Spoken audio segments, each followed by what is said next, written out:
Henrique de Souza Filho, mais conhecido como Renfio, foi desenhista, escritor e jornalista, e ele ficou conhecido pelos seus desenhos com forte teor político-social. Foi embalador de queijos, garoto de agência publicitária e jornalista, até se especializar no início da década de 1960 em ilustrações e produção de história em quadrinhos. O início de sua carreira de quadrinista e cartunista foi na revista Alterosa de Belo Horizonte, onde nasceram seus personagens mais famosos, os Fradinhos. Em 1965, começou a fazer caricatura política para o Diário de Minas.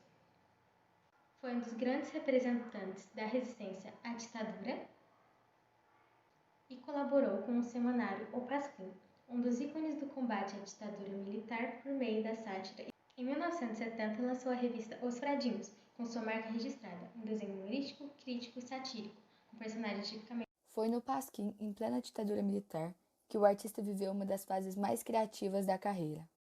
Entre Enfield e Pasquim, houve a junção das forças demolidoras do sarcasmo e da ironia, para oxigenar as mentes oprimidas pelo pesadelo diurno da boçalidade ditatorial. O Pasquim ousava na crítica política no momento em que a empresa estava toda calada e fazia crítica de costumes. Enfield começou a destacar-se na galáxia de gênios do Pasquim, Ziraldo, Jaguar, Miller Fernandes, Fortuna, entre tantos outros, com as tiras dos Fradinhos e a Turma da Caatinga. Os Fradinhos são dois sujeitos completamente opostos, o comprido e o baixinho. O primeiro é o típico politicamente correto e comportado, enquanto o segundo é um grande pentelho e sarrista. Foi na dupla de frades que Enfield encontrou o ponto para satirizar os costumes autoritários da Igreja. Através deles, ele discute a questão da homossexualidade e a postura da Igreja em relação a ela. A Turma da Caatinga é formada pelo Capitão Zeferino, o Bode Orelana e a Graúna. Os três personagens dão voz aos problemas do Nordeste, como a seca, a violência, o atraso, a desnutrição, a mortalidade infantil e o racismo. Enfield também se destacou na resistência à ditadura, na luta pela redemocratização do país e na campanha das diretas já, e usou os cartoons como uma de suas armas.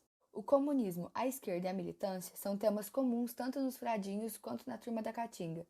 O próprio Baixinho passa a encarnar o papel do opositor à ditadura, sendo preso e torturado por não obedecer à ordem vigente, não ter papas na língua e tentar subverter o sistema, enquanto Cumprido simboliza a sociedade acuada e oprimida. Outra etapa de Enfield no Pasquim foi o Cemitério dos Mortos-Vivos, por ele idealizado no auge da repressão do governo do general Médici. Nele, o cartunista enterrava com 7 palmos de desacato e desprezo personalidades que, a seu ver, colaboravam ou simpatizavam com a ditadura, se omitiam publicamente ou eram porta-vozes do conservadorismo. Ele não chegou a explicitar os critérios para expor determinadas figuras à condenação ético-política. Caráter não dá de cupim, era sua frase favorita ao exigir máxima coerência das pessoas. A relação das celebridades enterradas no cemitério foi extensa e eclética. Os cantores Wilson Simonal e Dom Ravel, o dramaturgo Nelson Rodrigues, o sociólogo Gilberto Freire, os apresentadores de TV Flávio Cavalcante e Hebe Camargo, os bispos direitistas Dom Vicente Scherrer e Dom Geraldo Zigaut, o astro de futebol Pelé, entre outros. Dentro e fora do meio literário, houve protestos quando Clarice Lispector figurou entre os mortos-vivos. Enfield teria se excedido ao relacionar a escritora com a ditadura. Para se justificar, Enfield disse em uma entrevista que a colocou no cemitério porque ela se colocou dentro de uma redoma do Pequeno Príncipe para ficar no mundo de flores e de passarinhos, enquanto Cristo estava sendo pregado na cruz. Clarice, ofendida, fez chegar ao cartunista a sua contrariedade. Se eu topasse com Enfield, a única coisa que eu lhe diria é: ouça, quando você escrever a meu respeito, é Clarice com C e não com 2 S, está bem? Outra inclusão que gerou controvérsias foi a da cantora Elis Regina, após ter cantado o hino nacional no show de abertura da Olimpíada do Exército de 72.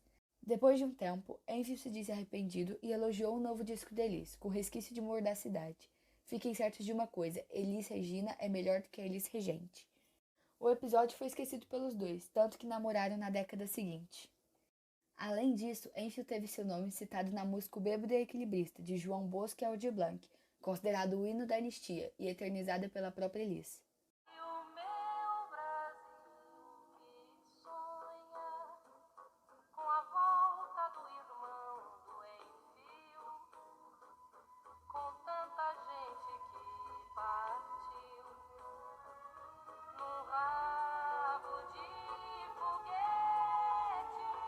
De todos seus enterrados, Enfield disse que se arrependeu apenas de Alice e de Clarice. O cemitério dos mortos-vivos embutia uma metáfora. Quem não está lutando e resistindo, está morrendo ou já morreu. Ele ressaltava essa morte simbólica e nos dizia que precisávamos resistir de alguma maneira. Para Enfield, o único humor que contribui para o esclarecimento da cidadania é aquele que dá um soco no fígado de quem oprime. Essa é uma das tirinhas de Enfield sobre a ditadura. Nessa tirinha, a gente consegue enxergar uma grande manifestação contra o regime ditatorial. Nessa manifestação, nós temos alguns cartazes, como esse escrito: "Queremos votar", que relaciona sobre o fato de que na ditadura a população não tinha o direito ao voto e a escolher seus governantes. E aqui embaixo nós temos um general, e ele está falando: "Voltem para suas casas, o povo é ilegal". Nessa tirinha a gente pode relacionar tanto a fala dele falando sobre o povo é ilegal, como o povo não tem direito de fala, não tem direito de manifestar. Ser povo e defender a sua nação do que é certo é ilegal, você não pode fazer isso. Quanto ele falando voltem para suas casas, relacionando de uma forma meio irônica, meio cômica, a palavra votar com voltar. Nessa segunda tirinha, temos um dos personagens dos Fradinhos. Está escrito: "Queremos o poder. Eu posso, tu podes, ele pode, nós podemos, vós podeis, eles podem, eu posso". Ao meu ver, tem dois jeitos de interpretar essa tirinha. O primeiro, ele falando: "Queremos o poder". O poder em sentido de poder como um poder de governo, entre outros. Mas quando ele fala "eu posso, tu podes, ele pode", não é só o poder de como ter o controle, ter poder, mas poder de poder fazer algo. Eu posso na questão de ter liberdade para fazer as coisas, escolher as coisas. Que ambos eram o que as pessoas queriam na ditadura. Tanto o poder do povo e quanto a liberdade de expressão e para fazer o que as pessoas bem queriam. Nessa última tirinha de Enfield, nós temos um homem sendo assaltado pelo que aparenta ser uma criança. Esse homem está rendido e ele fala para a criança: "Não tem vergonha, não?" E ele responde: "Não, não tenho, mas tenho fome. Serve?" Bom, essa tirinha ela fala um pouco sobre a miséria social, a fome e a desigualdade que circunda a população. Nessa tirinha, nós vemos uma criança que se sujeita a uma situação deplorável, que é o assalto pela fome, porque ele não tem condições muitas vezes de moradia, não tem comida e não tem alguma maneira de trabalhar sem ser o mundo do crime. E esse homem, ele aparenta ser o quê? Bem-sucedido. Então, é uma crítica à sociedade e ao que as pessoas são capazes de fazer pela fome. O período da ditadura foi muito conturbado para Enfield, não só por ele ter participado na luta contra o regime militar, mas também porque nesse período seu irmão foi exilado.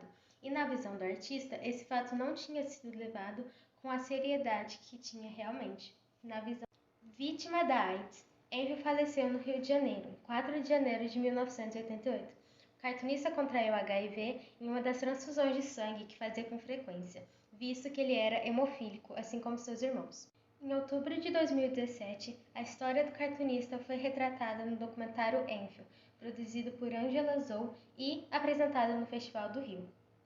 O filme tem depoimentos de figuras próximas a ele, como seus colegas no semanário O Pasquim, como Ziraldo, Jaguar, Sérgio Cabral e Tarik de Souza.